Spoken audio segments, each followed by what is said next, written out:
ময়ূরের শোপিসটি বানাতে আমার প্রথমে লেগেছে কিছু পলিথিন বাড়িতে পড়ে থাকা, এছাড়া একটি মাস্কিং টেপ ও পুট্টি পুট্টি যেগুলো ঘর রং করার ক্ষেত্রে ব্যবহার হয়, সেই পুট্টি।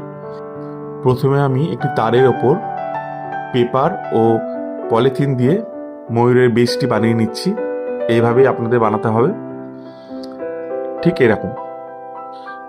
এরপর ওয়াল পুট্টিটাকে প্লেন জল দিয়ে এরকম সফট করে মেখে নিয়েছি। তারপর ওটিকে এভাবে লুচির মতো বেলে নিয়ে আমি ময়ূরের বেসের গায়ে শুধু জল দিয়ে এভাবে আস্তে আস্তে করে আটকে হাতে করে মসৃণ করে নিয়েছি। ঠিক এভাবেই যেভাবে ভিডিওতে আপনারা দেখতে পাচ্ছেন, একটু করে জল দিয়ে আস্তে আস্তে করে এভাবে সমান করে নিয়েছি।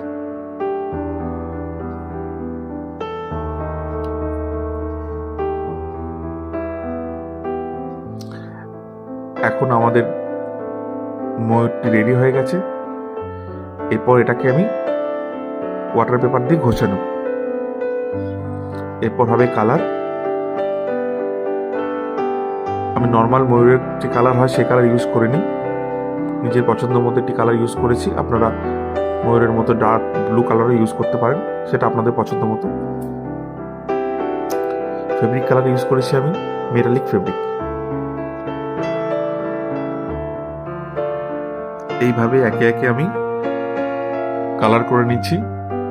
পুরোটাই ফেব্রিক কালার, আর এটা হচ্ছে গোল্ডেন ফেব্রিকেরই গোল্ডেন মেটালিক কালার।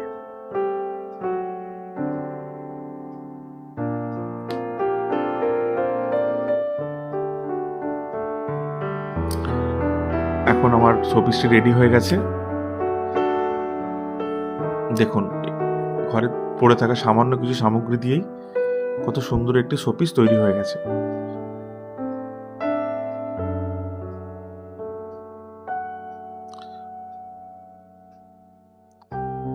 শোপিসটি শেষে আমি তার উপর একটু বার্নিশ করে নিয়েছি। আপনারা চাইলে বার্নিশও করতে পারেন বা রেজিনও ইউজ করতে পারেন।